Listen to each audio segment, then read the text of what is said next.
Atenção, você comigo pilotou a turma, quem faz piloto lá? O Anderson Gustavo se dominou com as suas fotos.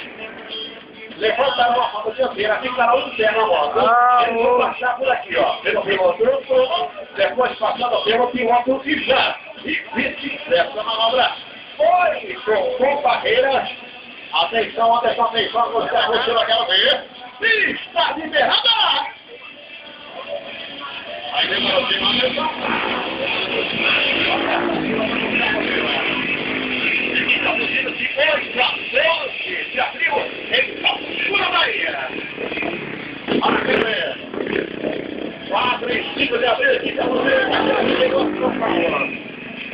E em maio, Letícia fugiu em Assunção, Paraguai. Para a Caldeira.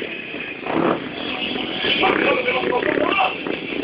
Na concentração, ela vem chegando no meio.